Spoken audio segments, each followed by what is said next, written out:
Greetings to you in the name of Jesus Christ.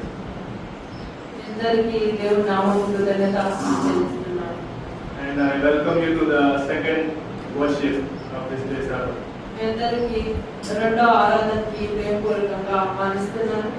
Today our topic is about salvation. We will see different topics in salvation today. ఈ రోజు మనం అనేకమైనటువంటి విషయాలు తెలుసుకుందాము రక్షణ గురించి. We'll see the literal meaning of Sabbath in dictionary. మరి రక్షణ గురించి అసలైనటువంటి అర్థాన్ని తెలుసుకుందాము. We'll see the types of salvation. మరి రక్షణ ఎన్ని రకాలుగా ఉన్నది. And we'll see who is the savior. మరి మన రక్షకుడు ఎవరు. And how we get redemption of sins in the Old Testament. మరి పాత నిబంధన గ్రంథంలో ఎలా ప్రాయశ్చిత్తం జరిగింది, పాపక్షమాపణ ఎలా జరిగింది. How we get redemption of sins in New Testament or salvation in New Testament. కొత్త నిబంధనలో రక్షణ ఎలా జరిగింది, ఎలా రక్షించబడ్డారు. And how we can receive the salvation. మనం ఎలా రక్షణ పొందుకోగలం. And how we can save our salvation. మన రక్షణని ఎలా కాపాడుకోగలం and how important it is to save salvation. మరి రక్షణని ఎలా కాపాడుకోవాలి, ఎంత ప్రాముఖ్యమైనదో చూద్దాం. First we'll see the literal meaning of salvation in dictionary. మొట్టమొదటిగా మన రక్షణ అసలైనటువంటి అర్థం డిక్షనరీలో ఏమని రాస్తుందో చూద్దాం. It is the deliverance from harm, ruin, loss or destruction. మరి విపత్తుల నుంచి, ఆపదల నుంచి, లేకపోతే మరణకరమైనటువంటి సంభవాల నుంచి విడిపించబడటము, లేకపోతే కాపాడబడటం అనేది రక్షణ యొక్క అర్థం. This is the literal meaning from the dictionary. మరి డిక్షనరీలో ఉన్నటువంటి అసలైన అర్థం ఇదే అన్నమాట. And we'll see the types of salvation. రక్షణలో అనేకమైన రకాలు ఉన్నాయి. ఆ రకాల గురించి చూద్దాం. There are two types of salvation. మరి రెండు రకాలుగా రక్షణ అనేది ఉంది. One is earthly salvation. మొట్టమొదటిగా భూ సంబంధమైనటువంటి రక్షణ. Second is eternal salvation. రెండవదిగా పరలోక సంబంధమైన రక్షణ, లేకపోతే నిత్య రక్షణ అయి ఉన్నది. Earthly salvation is protection from various earthly harms like accidents, natural calamities, diseases and other harm from criminals and etc. మరి భూ సంబంధమైనటువంటి రక్షణ అంటే అనేక విపత్తుకరమైన కార్యక్రమాల నుంచి, లేకపోతే ఆపదల నుంచి, యాక్సిడెంట్ నుంచి, మరి సమస్యల నుంచి, శోధనల నుంచి విడిపించబడటమే భూ సంబంధమైన రక్షణగా ఉంది. This is also called protection. Instead of saying salvation, is protection from these things. ఈ యొక్క రక్షణ అనవద్దు మరి కాపుదల, లేకపోతే భద్రత, కాపాడబడటం అనేది అర్థమై ఉన్నది. Job chapter 5:15. మరి యోబు రాసిన గ్రంథము 5వ అధ్యాయం 15వ వచనంలో చదవండి.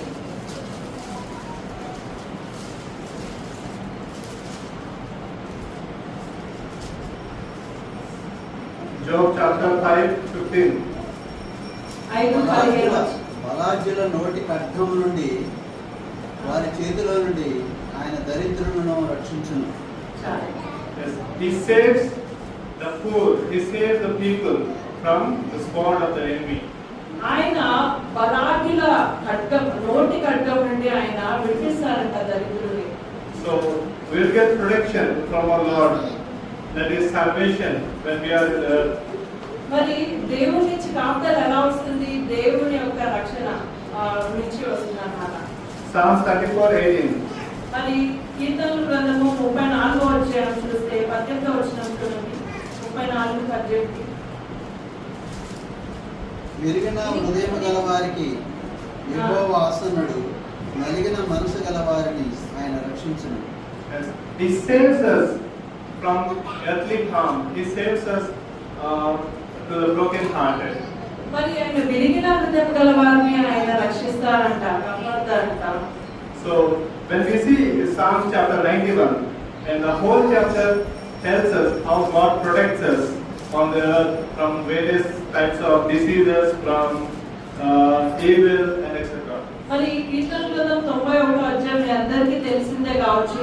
దేవుడు ఎట్లా మనుషుల్ని ఈ లోకంలో అనేక శ్రమల నుంచి, ఆపదల నుంచి, దూతల్ని కావాలిగా వచ్చి ఎలా విడిపించి రక్షిస్తారో అనే భూ సంబంధమైన రక్షణ గురించి మనం చూడొచ్చు. So this is what it says about the earthly salvation, that God protects us from all these calamities and all the harm on the earth. దేవుడు ఈ యొక్క విపత్కరమైన అన్ని సంఘటనల నుంచి, శ్రమలు, శోధనలు, ఇరుకులు, ఇబ్బందుల నుంచి దేవుడు మాత్రమే మనల్ని రక్షించగలడు.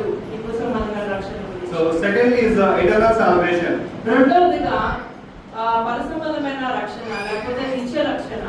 This is the ultimate salvation that everybody needs. ఇది అంతిమ రక్షణే ఉంది, ప్రతి ఒక్కరికి అవసరమైనటువంటి రక్షణే ఉంది. Even if we do not have the earthly salvation, but we need the eternal salvation for sure. ఒకవేళ మనము భూసంబంధమైన రక్షణ పొందుకోలేకపోయినా సరే మనకి పరలోక సంబంధమైన రక్షణ అవసరమై ఉన్నది. This is very important for everyone that is a believer. మరి విశ్వాసైన ప్రతి ఒక్కరికి అవసరమైన రక్షణ ఉన్నది. Like what exactly is the eternal salvation? మరి ఈ పరసంబంధమైన రక్షణ అంటే ఏంటి, అసలు అసలమైన అర్థం ఏంటి అని చూస్తే Eternal salvation is salvation from sin, salvation from the second death, which is also called hell. మరి పాపము నుంచి విడుదల పొందడం లేకపోతే రెండవ మరణం నుంచి విడుదల పొందడమే ఈ నిత్య రక్షణ అనేది. So if we do not have this salvation, we with our sins are worthy of the second death, which is hell.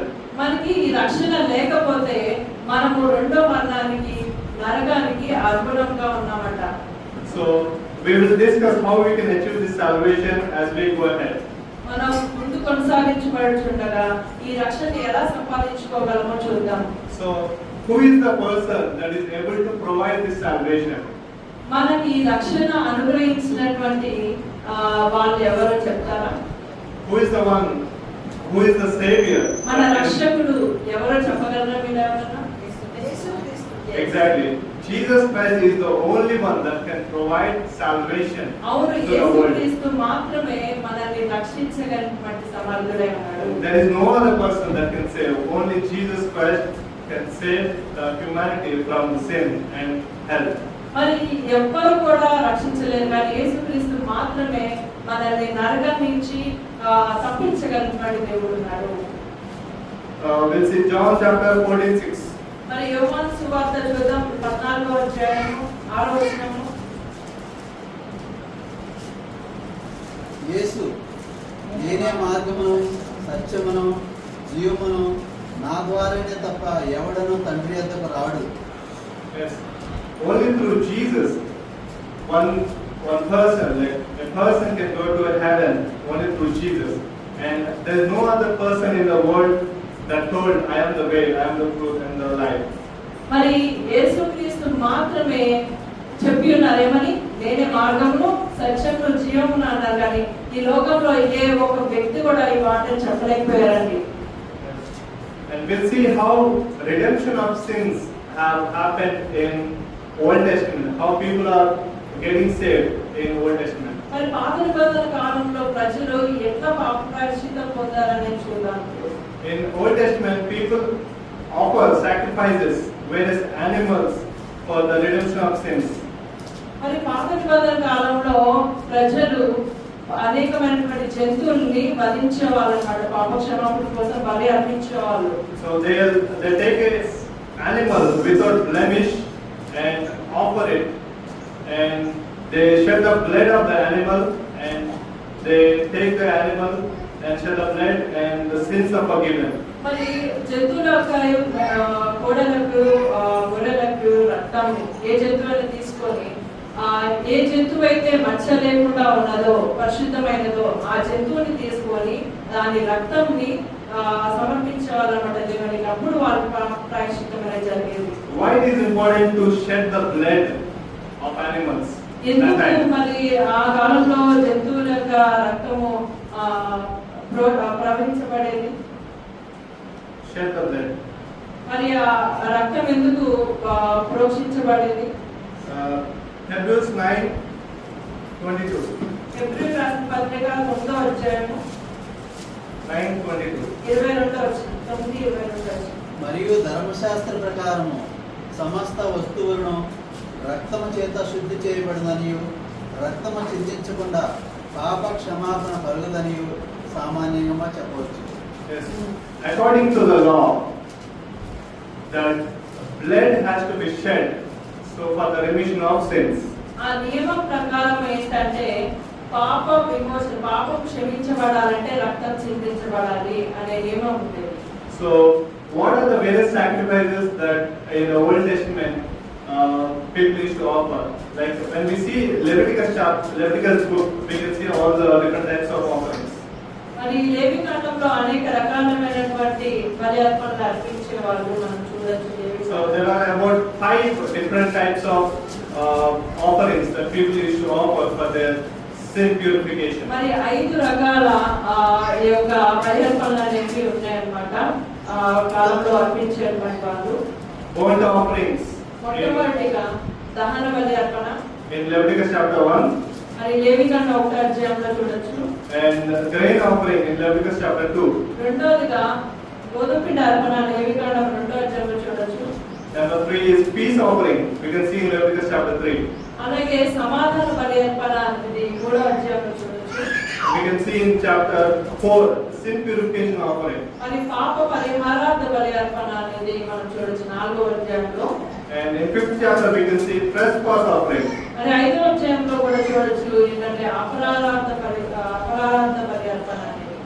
So these 5 offerings, especially burnt offerings, sin purification, trespass offerings, are used to give animals a sacrifice and shed the blood.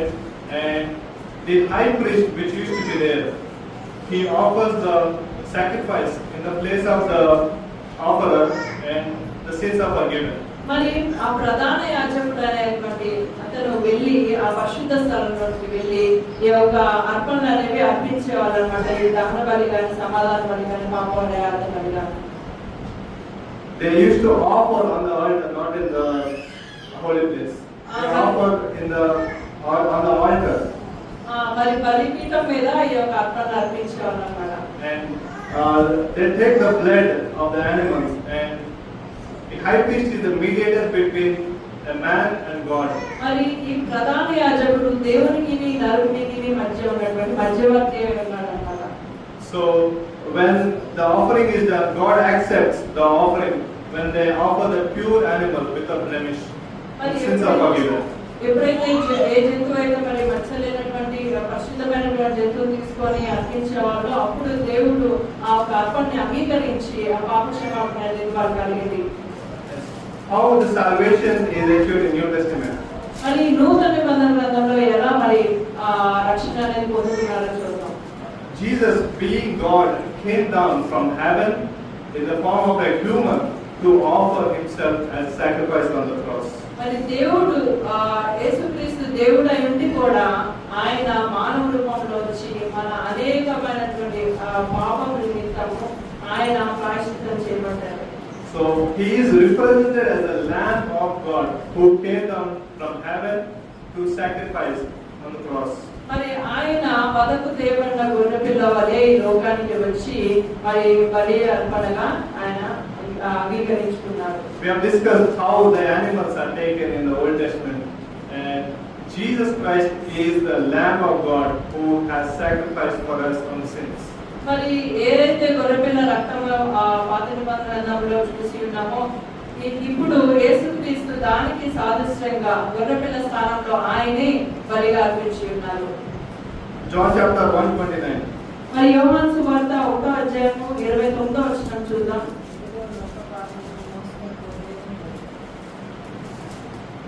మరణాల యోహాను యేసు యొద్దకు రాగా చూచి, ఇదిగో లోక పాపము మోసుకొని పోవచ్చున్న దేవుని గొర్రెపిల్ల. Yes, it is the proof that God is the Lamb of, that Jesus Christ is the Lamb of God who has came to the earth for the sins, to take away the sins. మరి ఈ లోక పాపములన్నీ కూడా తీసివేయడానికి ఆ దేవునే గొర్రెపిల్ల రూపంలో గొర్రెపిల్లగా వచ్చి ఉన్నారు. 1 Peter 18:19. మరి 1 పేతురు 18వ అధ్యాయము 19వ వచనం చూద్దాం.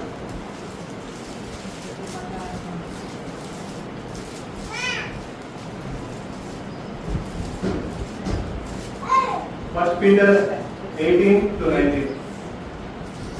అమూల్యమైన రక్తము చేత అనగా 18 పితృ పారంపర్యమైన మీ వ్యర్థ ప్రవర్తనను విడిచిపెట్టు విడిచిపెట్టినట్లుగా వెండి బంగారముల వంటి క్షయ వస్తువుల చేత మీరు విమోచించబడలేదు కానీ అమూల్యమైన రక్తము చేత అనగా నిర్దోషమును నిష్కలంకమగు గొర్రెపిల్ల వంటి క్రీస్తు రక్తము చేత విమోచించబడతారని మీరు ఎరుగుదురు. Yes. As we have seen that in the Old Testament, they offer the animals without a blemish, without a spot. So they take the pure blood of the lamb or pure blood of goat, and the sacrifices are done for the purification. పాత నిబంధన కాలంలో ఏ జంతువు అయితే నిర్దోషంగా ఉందో, నిష్కలంకంగా ఉందో, మచ్చలు లేకుండా ఉందో ఆ ఒక గొర్రెపిల్ల మాత్రమే తీసుకొని ఆ ఒక బలియాగం అనేది చేసేవాళ్ళు అన్నమాట. We can see this in 19th verse that we are purified, we are saved by the precious blood of the Lamb, which is Jesus Christ. మరి దేవుని గొర్రెపిల్ల క్రీస్తు రక్తం చేత మాత్రమే వాళ్ళు విమోచింపబడ్డామని ఇక్కడ తెలియజేస్తున్నారు. So Jesus Christ represented the animals represented the Jesus Christ on the cross. మరి ఈ యొక్క గొర్రెపిల్ల దేవుని యొక్క శిలువ మరణానికి సాదృశ్యంగా ఉన్నది. So Jesus Christ ended all the sacrifice of the Old Testament, but His only ultimate sacrifice on the cross. మరి ఆయన యొక్క అంతిమ రక్షణ ఏ విధంగా కలెక్ట్ చేసి ఉన్నారంటే ఆయన మాత్రమే మరి శిలువకి అప్పగించుకొని ఆ పాత నిబంధన కాలంలో ఉన్నటువంటి అన్ని బలియాగాలు కూడా అర్పణలు కూడా ముగించి ఉన్నారంట. And He has established a new covenant through His blood. That is what we have, the new covenant of Jesus Christ. మరి ఆయన కొత్త నిబంధనని ఏర్పరిచి ఉన్నారు. అదే ఆయన యేసుక్రీస్తు ద్వారా ఈ నిబంధన ఏర్పరచబడింది. Jeremiah 31 to 34. ఇర్మియా రాసిన గ్రంథము 31వ అధ్యాయము 31 నుంచి 34. 31 to 34. ఇదిగో నేను ఇశ్రాయేలు వారితోను యూదా వారితోను కొత్త నిబంధన చేయు దినములు వచ్చుచున్నవి. ఇదే యెహోవా వాక్కు. అది ఐగుప్తు నుండి వారిని రప్పించుటకై నేను వారిని చేయి పట్టుకున్నదిన వారి పితరులతోనూ నేను చేసిన నిబంధన వంటిది కాదు. నేను వారి పెంబిటినైనను వారు ఆ నిబంధన భంగము చేసుకొనివి. ఇదే యెహోవా వాక్కు. ఈ దినములైన తర్వాత నేను ఇశ్రాయేలు వారితోనూ యూదా వారితోనూ చేయు నిబంధన ఇదే. వారి మనసుల్లో నా ధర్మవిధి ఉంచెదను, వారి హృదయం మీద దాన్ని రాసెదను. యెహోవా వాక్కు ఇదే. నేను వారికి దేవుడినై ఉండును, వారు నాకు జనులగుదురు. వారు మరి ఎన్నడూ యెహోవాను గూర్చి బోధనొందుదుము అని తమ పొరుగు వారికి గాని తమ సహోదరులకు గాని ఉపదేశము చేయరు. నేను వారి దోషములను క్షమించి వారి పాపములను ఎన్నడూ జ్ఞాపకం చేసుకుంటారు. గనుక అల్పులేమి ఘనులేమి అందరూ నన్ను ఎరుగుదురు. ఇదే యెహోవా వాక్కు. Yes.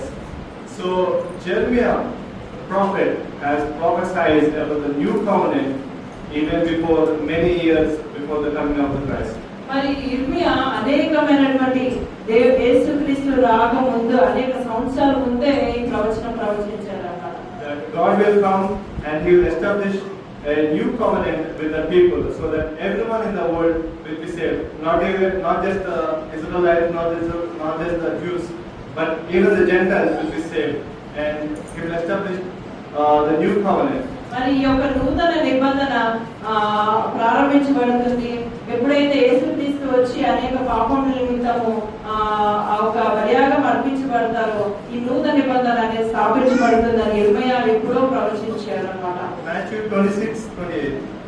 మత్తయి సువార్త 26. 26వ అధ్యాయము 28వ వచనం. ఇది నా రక్తము అనగా పాప క్షమాపణ నిమిత్తము అనేకుల కొరకు చిందించబడుచున్న నిబంధన రక్తము. Yes, Jesus Himself was speaking in this place that this is my covenant in the blood, which is shed for the remission of sins. మరి యేసుక్రీస్తు అంటున్నారు ఇదే నా నిబంధన రక్తము, ఇదే నా రక్తము, ఇది పాప క్షమాపణ నిమిత్తం అనేకుల కొరకు చిందించబడినటువంటి నిబంధన రక్తం అని చెప్తున్నారు. Yes, and by His sacrifice, by His one-time ultimate sacrifice, He has ended all the Old Testament sacrifice of animals. మరి పాత నిబంధన గ్రంథంలో ఉన్నటువంటి అనేకమైనటువంటి అర్పణలు మనం చూసాం కదా, అవన్నీ కూడా ముగించబడింది యేసుక్రీస్తు యొక్క బలియాగం ద్వారా. Daniel chapter 9:27. మరి దానియేలు రాసిన గ్రంథము 9వ అధ్యాయం చూద్దాం, 27వ వచనం.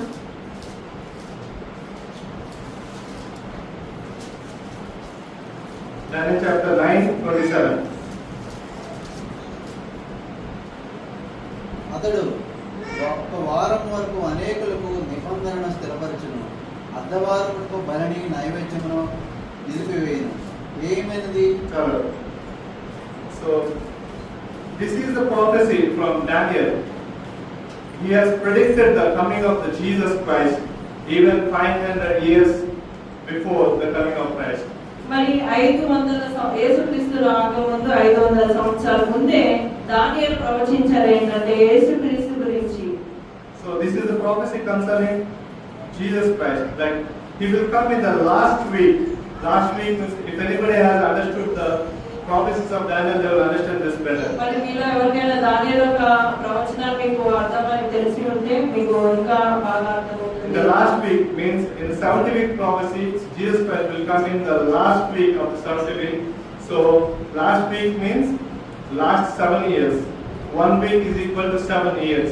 So he will come in the last week, middle of the last week, and he will bring an end to the sacrifice. మరి 70 వారాల ప్రవచనంలో చూస్తే 70 వారాల యేసుక్రీస్తు యొక్క జన్మ నుంచి చూసుకున్నట్లయితే ఆఖరి వారంలో ఆయన బలిగా అర్పించబడతారు అన్నది. In the last week, that is the last 7 years of this prophecy, Jesus Christ will be offered a sacrifice and he will end all the sacrifices. మరి ఆ ఒక ఆఖరి వారంలో మరి ఆయనే మాత్రమే బలిగా అర్పించబడతారు.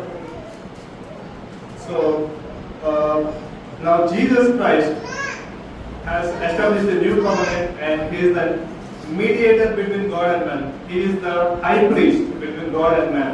మరి యేసుక్రీస్తు మాత్రమే ప్రధాన యాజకుడుగా దేవునికి నరునికి ఉన్న మధ్యవర్తిగా ఆయన ఉన్నారు.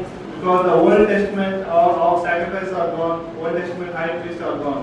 పాత నిబంధన గ్రంథంలో అన్ని అర్పణలు కూడా పోయినాయి కాబట్టి In the New Testament, Jesus Christ is the Lamb of God and Jesus Christ is the mediator between God and man. Jesus Christ is the high priest. మరి ఈ నూతన నిబంధన గ్రంథంలో ఆయన మాత్రమే వధింపబడిన గొర్రెపిల్లగా మరి ప్రధాన యాజకుడుగా ఉంటున్నారు.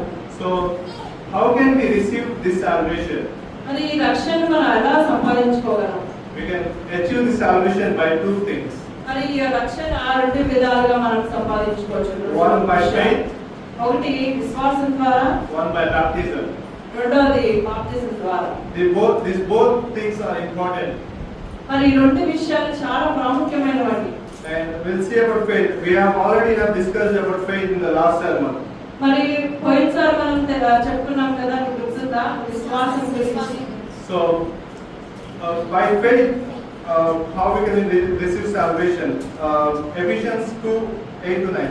మరి ఎఫెసీ రాసిన పత్రిక 2వ అధ్యాయము 8వ వచనం చదువుతాం. Ephesians 2:8-9. ఎఫెసీలు 2వ అధ్యాయం 8వ మీరు వచనం. విశ్వాసము ద్వారా కృపచేతనే రక్షించబడి ఉన్నారు. ఇది మీ వలన కలిగినది కాదు, దేవుని వరమే. అది క్రియల వల్ల కలిగినది కాదు, కనుక ఎవడను అతిశయపడి వీరు లేదు. Yes, we can only achieve salvation by putting our faith in God, and that is the grace. God's grace is sufficient for salvation. మరి మనం విశ్వాసం ద్వారా ఆయన కృప చేత రక్షించబడ్డామని చెప్తుంది. Romans 10:9. మరి రోమీయులకు రాసిన పత్రిక 10వ అధ్యాయము 9వ వచనం చూద్దాం. Romans 10:9. 10:9. అదేమనగా యేసు ప్రభువుని నీ నోటితో ఒప్పుకొని దేవుడు మృతుల్లో నుండి ఆయన లేపునని నీ హృదయమందు విశ్వసించిన ఎడల నీవు రక్షించబడదువు. Yes. First, you need to believe. So, in order to have salvation, in order to receive salvation, first you need to believe with your heart. మరి నీవు రక్షణని సంపాదించుకోవాలి అంటే మొట్టమొదటిగా చేయాల్సింది ఏంటంటే నీ హృదయం విశ్వసించాలి. That is with faith. When you believe with faith and confess with your mouth that Lord Jesus Christ was dead and risen again. మరి నీ హృదయం విశ్వసించిన తర్వాత నీ నోటితో ఒప్పుకోవాలి ఏమని, దేవుడు మృతుల్లో నుండి లేచాడు, దేవుడు నా రక్షకుడని నమ్మిన ఎడల and you will be saved. అప్పుడు నీవు రక్షించబడతావు. And we'll see some of the people, those who are saved by faith. Luke chapter 7:50. మరి కొంతమంది గురించి చూద్దామంటే ఎలా మరి విశ్వాసం ద్వారా రక్షించబడ్డారు. లూకా సువార్త 7వ అధ్యాయం 50వ వచనం.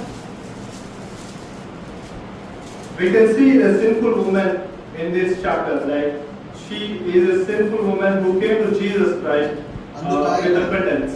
అందుకు ఆయన నీ విశ్వాసం నిన్ను రక్షించిన సమాధానము గలదానివై వెళ్ళమని ఆ స్త్రీతో చెప్పాడు.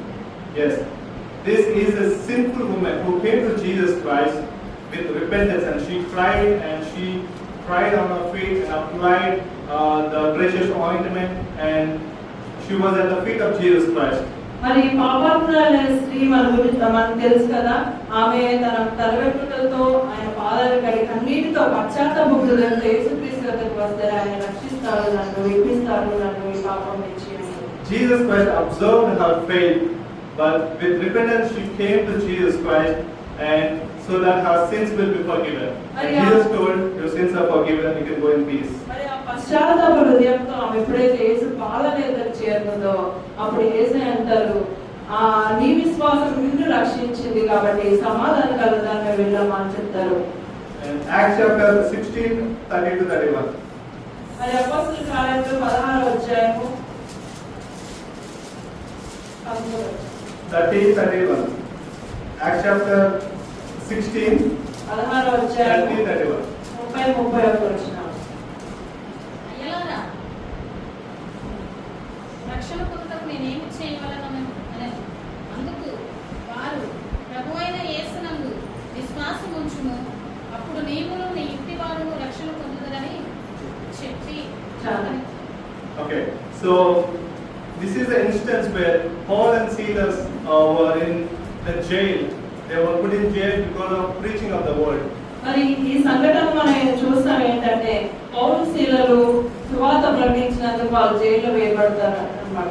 So there was a jailer who was there guarding the jail, and all of a sudden there was an earthquake and the chains were broken, and the doors of the jail were loosened, and yeah. మరి ఆ జైలధికారి వాళ్ళు స్థుతిస్తూ గర్భస్తూ ఉంటారు కదా, మరి పౌలు శీలలో జైల్లో ఉన్నా కూడా దేవుని విడిచిపెట్టలేదు. ఆ సమయంలో గొప్ప భూకంపం కలుగుతుంది. ఆ భూకంపం కలిగినప్పుడు ఏమైతుందంటే పౌలు శీలకు ఉన్నటువంటి ఆ ఒక సంఖ్యలు అనేవి తెప్పబడతాయి. ఆ తర్వాత ఆ జైలధికారి ఎవరైతే ఉన్నారో అతను భయపడతాడన్నమాట చూసి. So he was afraid that prisoners might have went out, escaped. So he began to kill himself. But Paul insisted to stop, and he said, do not harm yourself. But he was waiting on the Lord.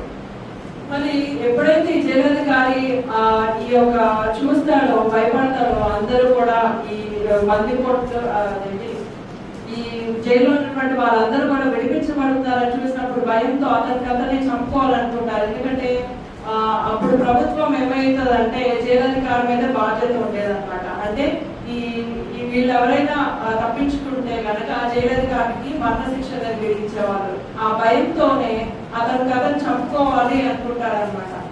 So he will ask Paul, what shall I do to be saved? మరి అప్పుడు ఇది చూసినప్పుడు పౌలు అడుగుతారు, నేను రక్షించబడాలంటే నేను ఏం చేయాలి అయ్యలారా అని అడుగుతారు. Then he says, believe in Jesus Christ, and you and your family will be saved. యేసుక్రీస్తు యందు విశ్వాసం ఉంచు, అప్పుడు నీవును ఇంటి వారు రక్షణ పొందుతారని చెప్తారు. What do we see here? We see faith in people believing in Jesus Christ. అప్పుడు మరి పౌలు కదా విశ్వాసం చూసే ఈ మాట అంటారు కదా జైలధికారి. ఆ తర్వాత మరి ఈ ప్రజలు విడిపించబడడం చూసిన తర్వాత జైలధికారి మాట అంటారు అనమాట. అందులో ఒక మార్పు అనేది వస్తుంది. Luke chapter 19:9. లూకా సువార్త 19వ అధ్యాయము 9వ వచనం చదువుతాం. అందుకు యేసు, ఇతడును అబ్రహాము కుమారుడే, ఎందుకనగా నేడు ఈ ఇంటికి రక్షణ వచ్చి ఉన్నది. So, who is the person that they're talking about? మరి ఇక్కడ ఏ వ్యక్తి గురించి చెప్తున్నారో మీరు ఎవరైనా చెప్పగలరా? Exactly, yes. So, Jesus Christ was talking about Zacchaeus మరి యేసుక్రీస్తు జక్కయ్య గురించి ఇక్కడ చెప్తూ ఉన్నారు. because Zacchaeus was a tax collector who was collecting taxes from the people, but an extra tax was he collecting. మరి ఈ యొక్క జక్కయ్య సుంకపు గుత్తదారుడుగా ఉన్నాడు. సేకరించిన వాటికంటే అధికంగా సేకరిస్తూ ఉన్నాడు అన్నమాట. So he somehow heard about Jesus Christ. He was coming from a place. So he wanted to see Jesus Christ. He wanted to see Son of God. So with faith, because he was short, he climbed up a tree to see Jesus Christ and want to see him. మరి యేసుక్రీస్తుని ఈ ఒక గొట్టిగా ఉన్నటువంటి జక్కయ్య అనేక సమూహంలో అంత కనపడరు కాబట్టి మరి మేడి చెట్టు ఎక్కి మరి దేవుడు చూడాలనేటువంటి ఎంతో ఆసక్తిగా మరి ఆ చెట్టు ఎక్కి చూస్తూ ఉంటాడు అనమాట. So because of his interest to see God and his interest drawn God's attention towards him. So Jesus Christ saw him come down, and today salvation has come to your house. మరి ఎంత మందిలో జక్కయ్యలో ఉన్నటువంటి హృదయాన్ని దేవుడు చూశాడు. అతను ఉన్నటువంటి ఆసక్తిని ఆ దృశ్యాన్ని చూసినటువంటి దేవుడు ఏసీ ఏమంటారంటే, జక్కయ్య కిందికి దిగిరా, నేడు నేను ఇంట ఉండవలసి ఉంది, నేను ఇంట రక్షణ వచ్చిందని చెప్తారు. So salvation has come to Zacchaeus because he believed in Jesus Christ with faith. మరి ఈ రక్షణ ఎలా వచ్చింది జక్కయ్యకి అంటే ఆయన విశ్వసించాడు. జక్కయ్య విశ్వాసం ఉంచాడు కాబట్టి ఈ రక్షణ వచ్చింది. So we'll see about the second important topic about salvation regarding baptism. మరి ఈ రక్షణ గురించి రెండవ విషయం చెప్తున్నాము, అది బాప్తిజం. Baptism is an act of immersion inside the water and rising up. బాప్తిజం అనేది నీటిలో మునగబడి అలాగే లేపబడటం అన్నమాట. అదొక క్రియ అయినది. So this is a tradition from the ancient time. Even in the Jewish, they have the ceremonials of the baptism. మరి ఇది ఒక ఆచారమై ఉన్నది. మరి యూదుల్లో కూడా మనం చూడొచ్చు, యూదుల ఆచారమై ఉన్నదన్నమాట. So this is just the water baptism which purifies the body. మరి ఇది కేవలము నీటి బాప్తిస్మైనది యూద ఆచారం ప్రకారము. అది కేవలము మన శరీరాన్ని మాత్రమే శుద్ధి చేయగలదన్నమాట. John chapter 3:3-5. మరి యోహాను రాసిన సువార్తలో 3వ అధ్యాయము 3వ వచనం చూద్దాం. John chapter 3:3-5. అందుకు యేసు, అతనితో ఒకడు కొత్తగా జన్మించితేనే గాని అతడు దేవుని రాజ్యమును చూడలేడని నీతో నిశ్చయముగా చెప్పుచున్నాను అని. అందుకు నికోదేము, ముసలివాడునైన మనుషుడు ఎలాగూ జన్మించగలడు? రెండవ మారు తల్లి గర్భమందు ప్రవేశించి జన్మించగలడా అని ఆయన్ని అడగగా, యేసు ఇట్లనెను, ఒకడు నీటి మూలముగాను ఆత్మ మూలముగాను జన్మించితేనే గాని దేవుని రాజ్యంలో ప్రవేశింపలేడని నీతో నిశ్చయముగా చెప్పుచున్నాను. So Jesus says, in order to enter heaven, enter the God kingdom, one must be born again. దేవుని రాజ్యం స్వతంత్రించుకోవాలంటే యేసుక్రీస్తు ఏమని చెప్తారంటే, మీరు కొత్తగా జన్మించాలి అని చెప్తారు. What does born again mean? మరి కొత్తగా జన్మించడం అంటే ఏంటని మీరు అనుకోవచ్చు. Born again means the baptism with Holy Spirit and water. మరి ఈ ఒక బాప్తిజము ఎప్పుడైతే నీటిలోనూ ఆత్మలోనూ బాప్తిజం తీసుకున్నప్పుడు కొత్తగా జన్మించడం. So water baptism only cleans your body, but the baptism of Jesus Christ, baptism of John, which tells in the Bible, gives you the Spirit as well. That's called baptism of Holy Spirit. మరి కేవలం నీటి బాప్తిజం మాత్రమే కాదు, ఇక్కడ మన దేవుని ద్వారా వచ్చినటువంటి యేసుక్రీస్తు ద్వారా వచ్చినటువంటిది ఏంటంటే ఆత్మ బాప్తిజం అయి ఉన్నదన్నమాట. Matthew chapter 3:11. మరి మత్తయి సువార్త 3వ అధ్యాయము 11వ వచనం చూద్దాం.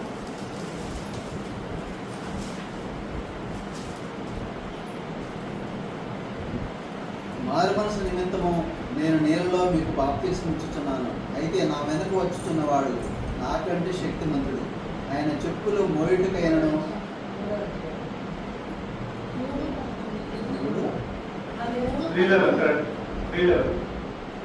ఆయన చెప్పులు మోయుటకైనను నేను పాత్రుడు కాను. ఆయన పరిశుద్ధాత్మలోను అగ్నిలతోనూ మీకు బాప్తిసం ఇచ్చును. Jesus Christ is the one that baptizes with Holy Spirit. మరి యేసుక్రీస్తు మాత్రమే ఈ యొక్క పరిశుద్ధాత్మలో బాప్తిసం This is the ultimate baptism that every Christian needs. మరి ఇది అంతిమ బాప్తిసం అనేది ప్రతి ఒక్క విశ్వాసికి అవసరమైనది బాప్తిసం. So Acts chapter 2:38. మరి అపోస్తలుల కార్యములు 2వ అధ్యాయము 38వ వచనం చూద్దాం. 2:38.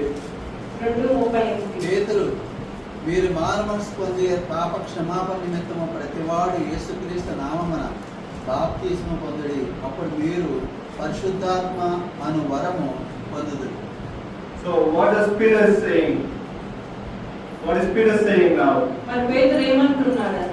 First you need to repent మొట్టమొదటిగా నీవు పశ్చాత్తాపడాలి అని చెప్తాడు. and believe in Jesus Christ. యేసుక్రీస్తునందు విశ్వాసం ఉంచాలి. And get baptized in the name of Jesus Christ. మరి యేసుక్రీస్తు నామములో బాప్తిసం తీసుకోవాలి అని చెప్తారు. And there is no use if you do not repent and take baptism. మరి మీరు కేవలము మరి బాప్తిసం తీసుకుంటాని అని ఉండి మరి మీకు మారు మనసు లేకపోతే కనుక అది ఎటువంటి ఉపయోగం లేదన్నమాట. So Peter says, repent and let everyone be baptized in the name of Jesus మరి Christ. పేతురు అంటున్నారు పశ్చాత్తాపడాలి, మారు మనసు పొందాలి, అప్పుడు మీరు బాప్తిసానికి సిద్ధపడాలి. And what will you receive when you have the baptism? What will you receive when you take baptism? మరి బాప్తిసం తీసుకున్నప్పుడు మనం ఏం పొందుకుంటామో చూద్దాం. In the same verse 38 last. అప్పుడు మీరు పరిశుద్ధాత్మ వరము పొందుదురు. Yes, you receive the Holy Spirit. మరి పరిశుద్ధాత్మని పొందుకుంటారని చెప్తున్నారు.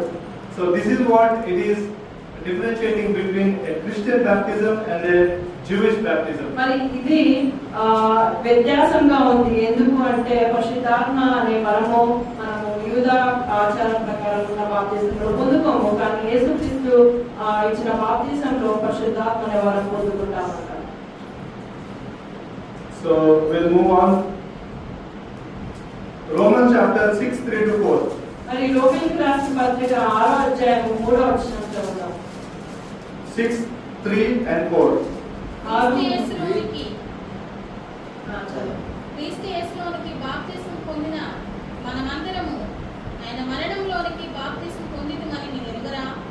కాబట్టి తండ్రి మహిమ వలన క్రీస్తు మృతుల్లో నుండి ఎలాగూ లేపబడదో అలాగే మనమును నూతన జీవం పొందిన వారిపై నడుచుకొనున్నట్లు మనం బాప్తిస్మం వలన మరణంలో పాల్గొనుటకై ఆయనతో కూడా పాతిపెట్టబడి. Yes, baptism is a symbol representing the death, burial and resurrection. మరి బాప్తిసం దేనికి సాదృశ్యంగా ఉందంటే యేసుక్రీస్తు యొక్క మరణానికి, పాతిపెట్టబడడానికి, అలాగే పునరుద్ధానానికి సాదృశ్యంగా ఉందండి. We can see in this verse Romans 6:3-4. So that is what is representing death, burial and resurrection. మరి ఇక్కడ చూడొచ్చు 6వ వచనంలో యేసుక్రీస్తు యొక్క మరణానికి, పాతిపెట్టబడడానికి, పునరుద్ధానానికి సాదృశ్యం. So when a person get immersion in the water, it is representing the death of Jesus Christ. మరి ఎప్పుడైతే ఒక వ్యక్తి బాప్తిసం తీసుకునేటప్పుడు నీళ్ళలో మునిగినప్పుడు యేసుక్రీస్తు యొక్క మరణానికి సాదృశ్యంగా ఉందట. And he stays in the water for a while before rising up. మరి లేవడానికి ముందు కొంచెం నీళ్ళలో ఉన్నప్పుడు యేసుక్రీస్తు యొక్క పాతిపెట్టబడడానికి సాదృశ్యంగా ఉంది పాపం. And when the person rises up in the baptism, it is representing the resurrection of Jesus Christ. మరి ఎప్పుడైతే నీళ్ళ నుంచి లేపబడతారో అప్పుడు యేసుక్రీస్తు యొక్క పునరుద్ధానానికి సాదృశ్యంగా ఉందట. So when if we need to receive the salvation, we need to put faith and take baptism. మరి నువ్వు ఎప్పుడైతే రక్షణ పొందుకోవాలనుకున్నావో అప్పుడు నువ్వు విశ్వాసంతో నీ యొక్క బాప్తిసం తీసుకోవాలి. Baptism is an act of faith. బాప్తిసం అనేది విశ్వాసానికి ఒక క్రియ ఉన్నది అని చెప్తున్నారు. Without action, the faith is dead. మరి క్రియ లేని విశ్వాసం మృతమండి.